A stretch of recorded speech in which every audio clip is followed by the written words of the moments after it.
أعوذ بالله من الشيطان الرجيم بسم الله الرحمن الرحيم وقضى ربك ألا تعبدوا إلا إياه وبالوالدين إحسانا إما يبلغن عندك الكبر أحدهما وكلاهما فلا تقل لهما أف ولا تنهرهما وقل لهما قولا كريما واخفض لهما جناح الذل من الرحمة وقل رب ارحمهما كما ربياني صغيرا وقال النبي صلى الله عليه وسلم رضا الرب في رضا الوالد وسخط الرب في سخط الوالد وقال النبي صلى الله عليه وسلم الوالد أوسط أبواب الجنة وإن شئت فاحفظ هذا الباب وإن شئت فضيع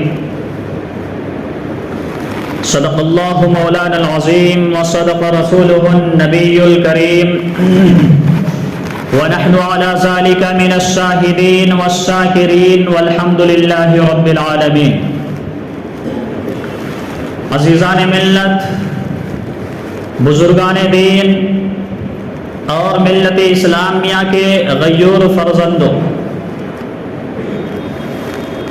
اللہ تبارک و تعالیٰ نے اس دنیا میں ہر ایک کے مقام و مراتب الگ الگ رکھے ہیں.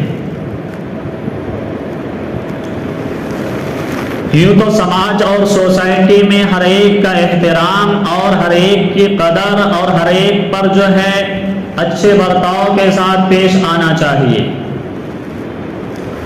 بڑوں کا ادب، چھوٹوں پر شفقت، یہ اسلام کا تشخص ہے اور اسلام کا بھی یہ بنیادی امتیاز ہے. لیکن اللہ تبارک و تعالیٰ نے والدین کا مقام جو بیان کیا ہے اور بتایا ہے، اور والدین کے خدمت کے بارے میں، والدین کے ساتھ حسن سلوک اور حسن برتاؤ کے بارے میں اللہ تبارک و تعالیٰ نے جو احکام جاری کیے ہیں اور جو اللہ تبارک و تعالیٰ نے کلام پاک میں اعلانات جاری کیے ہیں، وہ کسی اور کے لیے نہیں. قرآن کریم میں اللہ تبارک و تعالیٰ نے کئی مقامات پر جہاں اللہ تبارک و تعالیٰ نے یہ کہا کہ تم میری عبادت کرو، میری پرستش کرو، مجھے خدا مانو، مجھے الہ مانو، مجھے پالنہار مانو، وہیں پر اللہ تبارک و تعالیٰ نے اس بات کا بھی حکم دیا کہ والدین کے ساتھ حسن سلوک سے پیش آؤ. قرآن کریم میں اللہ تبارک و تعالیٰ نے ارشاد فرمایا سورہ بقرہ میں وَإِذْ أَخَذْنَا مِيثَاقَ بَنِي إِسْرَائِيلَ لَا تَعْبُدُونَ إِلَّا اللَّهَ وَبِالْوَالِدَيْنِ إِحْسَانًا. اللہ تبارک و تعالیٰ نے بنی اسرائیل سے وعدہ لیا کہ تم میری عبادت کرو اور میری عبادت کے ساتھ ساتھ والدین کے ساتھ حسن سلوک سے بھی پیش آؤ. اسی طرح میرے عزیزو، اللہ تبارک و تعالیٰ نے سورہ نساء میں ارشاد فرمایا وَلَا تُشْرِكُوا بِاللَّهِ وَبِالْوَالِدَيْنِ إِحْسَانًا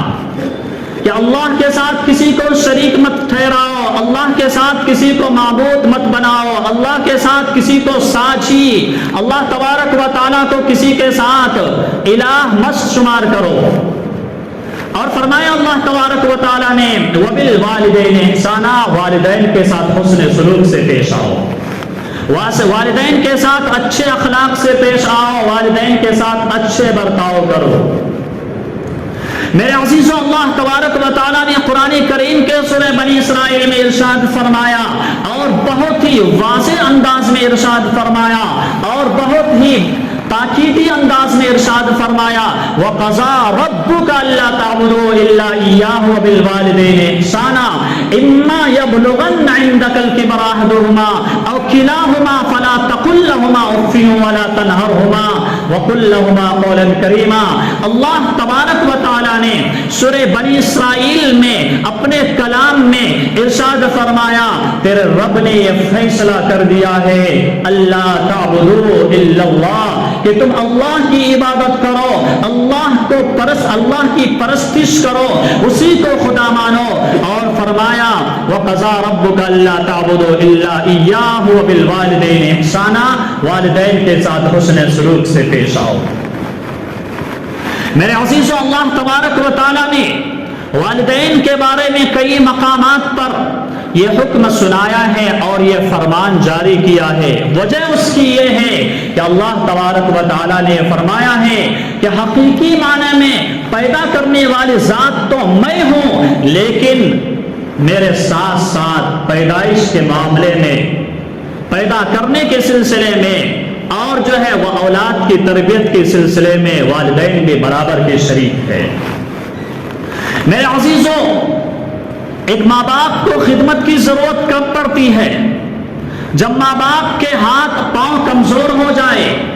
اعضاء جوارح کمزور ہو جائے، اس وقت اولاد کی خدمت کی ضرورت والدین کو پڑتی ہے۔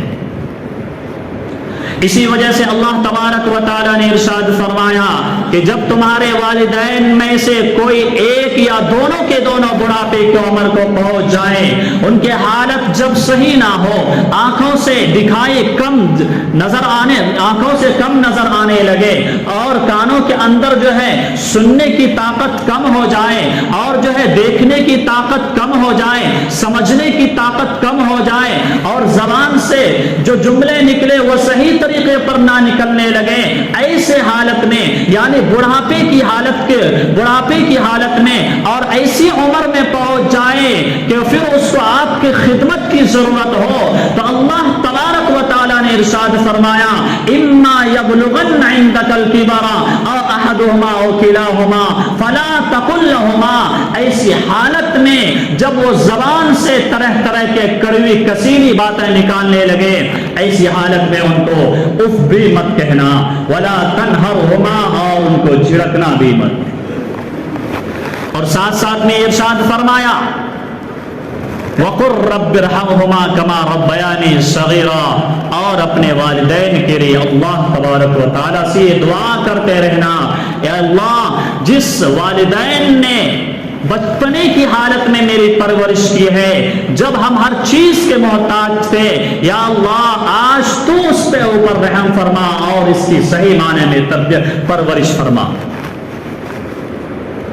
میرے عزیزو، اللہ تبارک و تعالیٰ نے سورہ لقمان میں ارشاد فرمایا وَوَصَّيْنَا الْإِنسَانَ بِوَالِدَيْهِ إِحْسَانًا، فرمایا کہ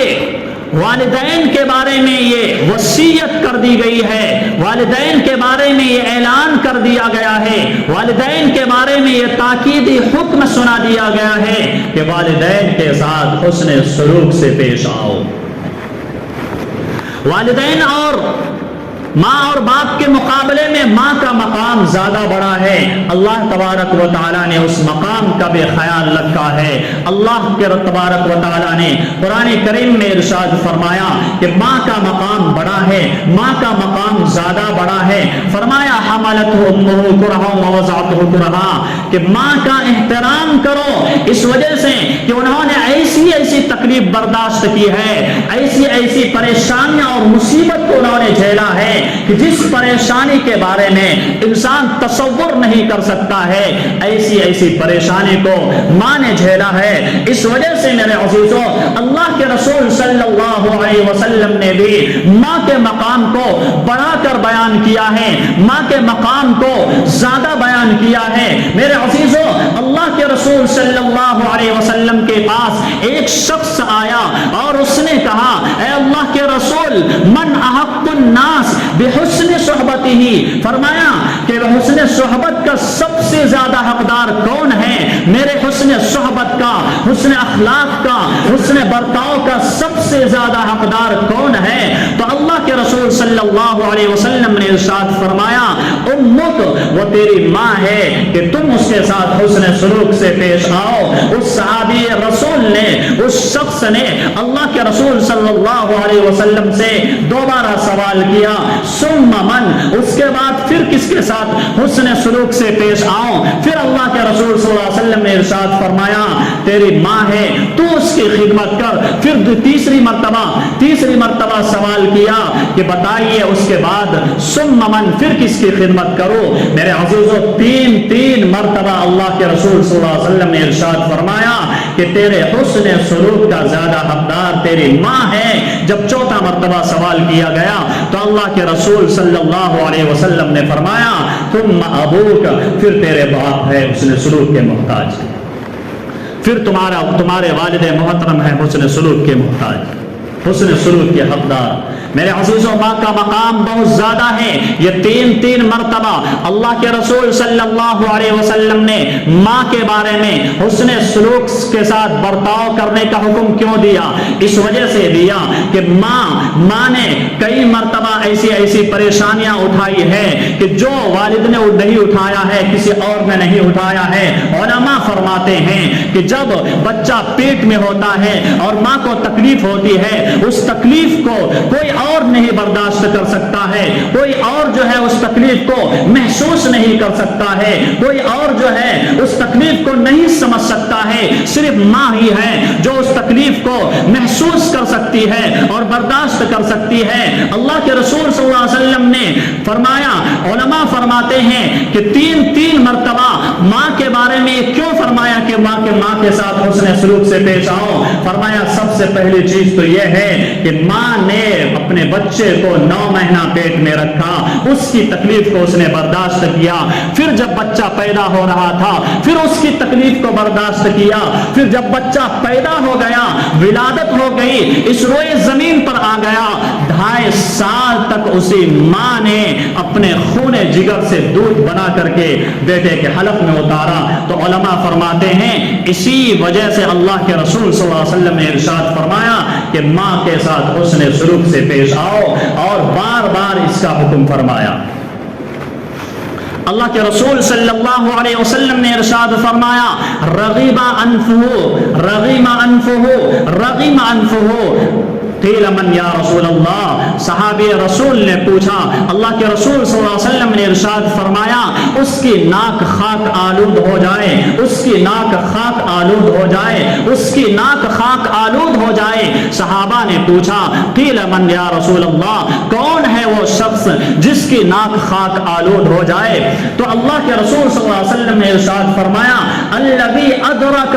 عند والدیہ ولم يدخل الجنہ، فرمایا کہ اس شخص کی ناک خاک آلود ہو جائے کہ جس کی حیات میں، جس کی زندگی میں، جس کی موجودگی میں اس کے والدین موجود ہو، پھر وہ اس کی خدمت کر کے جنت کا حقدار نہ بن جائے، جنت کا مستحق نہ بن جائے۔ اللہ کے رسول صلی اللہ علیہ وسلم ارشاد فرماتے ہیں کہ اس کی ناک خاک آلود ہو جائے، وہ تباہ و برباد ہو جائے۔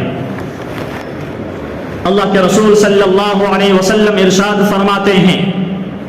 الوالد اوسط ابواب الجنہ فإن شئت فاحفظ هذا الباب وإن شئت فضيع، فرمایا والد کا مقام یہ ہے کہ والد جنت کے دروازوں میں سے بیچ کا دروازہ ہے، اگر تو چاہے تو اس دروازے کی حفاظت کر لے، اور اگر تو چاہے تو اس دروازے کو ضائع کر دے، برباد کر دے۔ میرے محبوب پیغمبر صلی اللہ علیہ وسلم ارشاد فرماتے ہیں اگر جنت کے دروازے کی حفاظت کرنا چاہتے ہو، جنت کے دروازے سے اور بیچ کے دروازے سے داخل ہونا چاہتے ہو، تو والدین کی خدمت کرو اور دل و جان سے ان کا احترام کرو اور ان کی قدر کرو۔ میرے عزیزو، اللہ کے رسول صلی اللہ علیہ وسلم کے پاس ایک صحابی رسول آیا اور کہا اے اللہ کے رسول، ہم اللہ کے راستے میں، غزوے میں، جنگ میں جانا چاہتے ہیں۔ اللہ کے رسول صلی اللہ علیہ وسلم نے کہا ہل لک امک، کیا تیری والدہ حیات ہے؟ کیا تیری والدہ تیرے گھر میں موجود ہے؟ تیری ماں موجود ہے؟ اللہ کے رسول صلی اللہ علیہ وسلم سے اس صحابی نے کہا نعم یا رسول اللہ، ہاں میری والدہ موجود ہے۔ اللہ کے رسول صلی اللہ علیہ وسلم نے ارشاد فرمایا الجنت تحت اقدام الامہات، تیرے ماں کے قدموں کے نیچے جنت ہے، جاؤ اپنے گھر میں۔ جنت کو اگر کمانا چاہتے ہو، جنت میں داخل ہونا چاہتے ہو، تو میرے عزیزو اللہ کے رسول صلی اللہ علیہ وسلم نے ارشاد فرمایا جاؤ اپنی ماں کی خدمت کرو، ماں کی خدمت کر کے جنت کا تم حقدار بن جاؤ۔ میرے عزیزو اللہ کے رسول صلی اللہ علیہ وسلم ارشاد فرماتے ہیں